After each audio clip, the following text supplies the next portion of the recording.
obviously you mentioned that meeting with Caitlin yesterday, and the conclusion was she was out for the season. Just what went down in that meeting, and kind of what factors factored into her being out? Yeah, I mean, I think just having conversation with her and collaborating, and we knew that West Coast road trip was going to be a big one to see where we could get and how far we could get. And I think at the end of the day, she's been working her butt off to be able to get back, and we've kind of run out of time to be able to do it in a safe way, in a safe manner. And I think we've all been very open and upfront with her long-term health and wellness is the most important thing. To be in a position that you need to be in to play at this time of the year, we just ran out of time to get her there.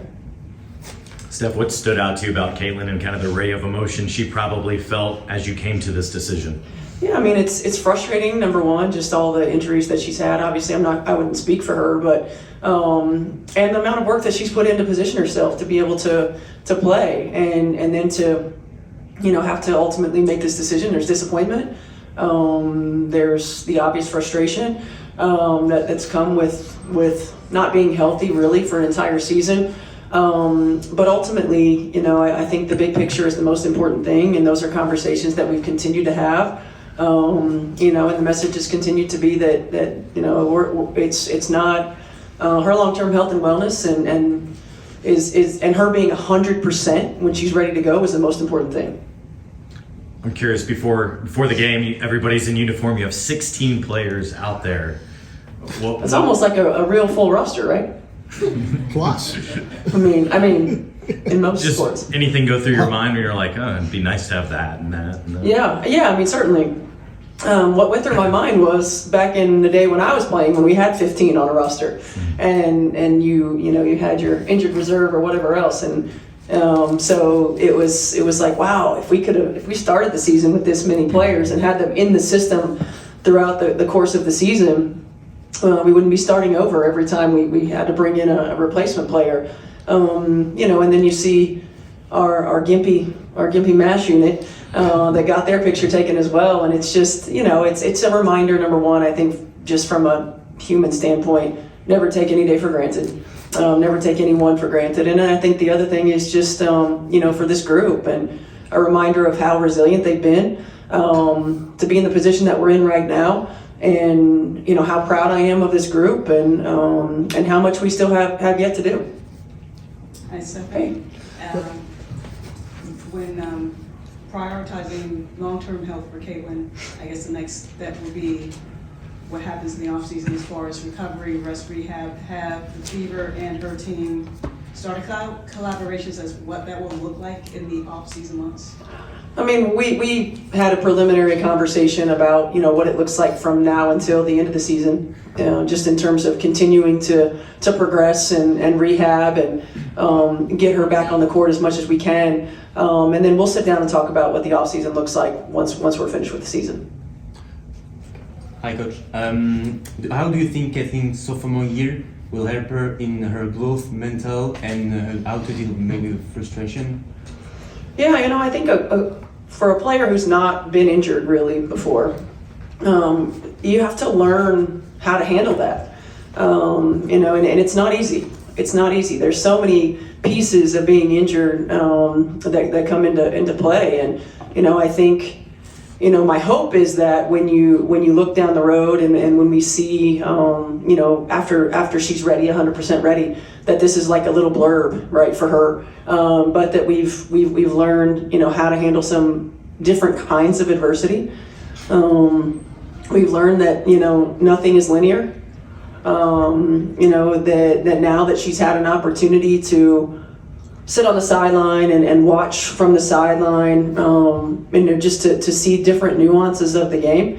You see it from a certain perspective as a player. You see it from a certain perspective on the sideline, coaching mentality and mindset. And then there's a hunger and a drive that comes with not having played and not wanting to do that again. So what does that look like from a training perspective? What does that look like from a mentality perspective, from a preparation perspective? Just as much as what you learn about the game and about your teammates. Yeah, you mentioned the West Coast trip as that final evaluating period. Just what were you looking for? What was she not able to do during that stretch that kind of solidified that decision? Well, we were really looking to be able to see if we could get her on the floor with contact, first and foremost, because she probably gets the most contact of any player in our league. Continuing to build endurance, and can we do that at a high level, back-to-back days. And we just weren't able to get to where we thought we needed to be to be able to participate at this level. And some of that's physical in terms of the rehab and all of that, but some of it's also endurance and being able to play at the level that it takes and build back that endurance enough to play, because all of these games right now are like playoff games, and there's a sense of urgency and there's a level to which they're being played, and we just we just ran out of time. That's almost what I was going to ask about a little bit. Is that your message to the team right now? It's kind of like we're saying it about Caitlin, but it could be applied to the team where nothing is linear, and everything, and you've had these interruptions, and now every game is like a playoff game. Is that the message you are giving them every day now? Yeah, I mean, this time of year certainly, but the situation that we're in as well. And I think with this group too, they've been incredibly flexible, as well as resilient, and being able to, I feel like we're reinventing ourselves like almost every week, and they've been able to do that. We've been able to handle setbacks, and we've been able to find ways to find success in those setbacks. And so, I think regardless, the roots that this group has really grown culturally is important. You don't just know how to go through circumstances like this. And I've been a part of this league for 25 years, and I've never seen all of this stuff happen in one season to one team.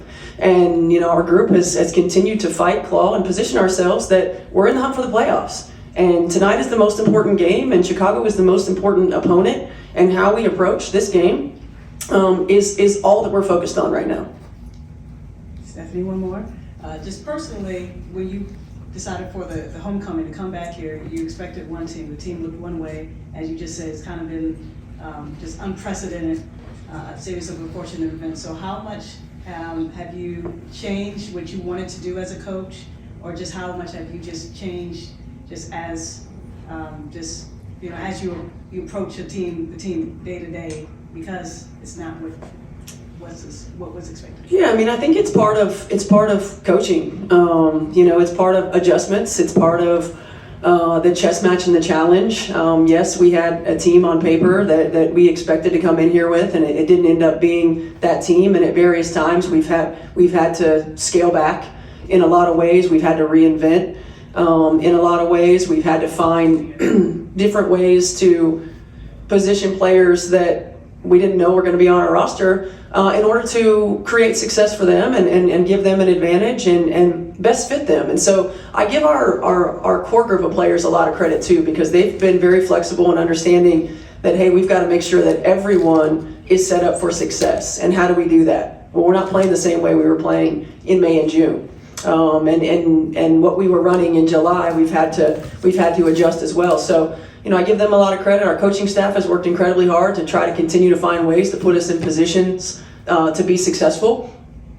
This group continues to fight and claw every single day, and incredibly proud of them for that. And we've got basketball yet to play, and we added a new player, and we're going to use her, and we're going to put her in positions for success as well. But this is a hungry group, and I think if you have watched this team from afar, and then if you've been in here every day, you can see that they are hungry for success, that they want to continue to grow and continue to get better. And some other teams that might not be as strong culturally or be as resilient could have folded multiple times, and this group hasn't. And we're in a position right now to get into the playoffs, and we're hungry to get into the playoffs, and quite frankly, they deserve it.